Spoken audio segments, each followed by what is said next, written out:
Le caractère céleste est une part d'un ordre divin. Il n'est pas seulement quelque chose d'abstrait, mais il est une part d'un ordre de choses, d'un ordre céleste. Une vie ordonnée, une relation ordonnée, tout répondant à un ordre céleste.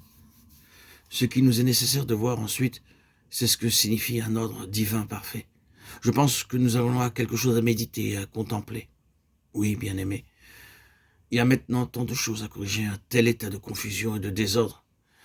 Il existait au début un bel ordre divin, un ordre dans tous les domaines, dans toutes les directions. Tout était bien à sa place, chaque chose dans sa propre relation, tout fonctionnait dans un ordre parfait. Pas de friction, pas de contradiction, pas d'inquiétude, pas de tension. Tout était plein de repos. Dieu avait déclaré que tout était très bon. Si Dieu a pu dire cela, c'est que, à la lumière de sa mesure des choses, un tel ordre devait être très bon, car sa mesure est tellement plus haute que la nôtre. Lorsque nous arrivons à obtenir une certaine mesure d'ordre, sans friction, ni contradiction, sans effort, ni tension, nous sommes conscients d'avoir quelque chose de très bon, mais combien plus élevé est la mesure de Dieu. Lorsque Dieu dit d'une chose, elle est très bonne, elle doit être bonne en vérité. Mais ensuite parut la confusion, tout fut désordonné, et l'harmonie fut détruite dans l'univers de Dieu. Il y a désormais de la tension, il existe un conflit, il n'y a plus de repos, et dès ce moment, les choses ont été continuellement gouvernées par cet élément de désordre et de confusion. Et l'ordre divin ne s'est plus jamais rétabli dans le monde. Le désordre règne partout et en tout. Il est dans les éléments, il est dans l'humanité, il est dans toutes les relations. Il est partout. Et désormais, en ce qui concerne Dieu, tout doit être dans une ligne de correction à cause de cette confusion.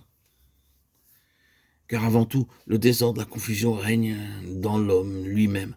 L'homme n'est plus une harmonie, une unité. Il est entièrement dans le désordre. Puis, le désordre se trouve dans les relations de l'homme.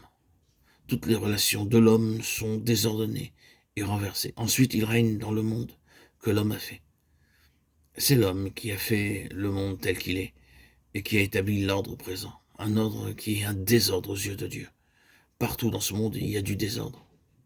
Nous n'avons pas besoin de nous y arrêter pour prouver combien cela est vrai. Partout dans ce monde, nous trouvons ce qui n'est pas de Dieu et ce que Dieu ne voulait pas. L'ordre a disparu et on ne le trouve plus.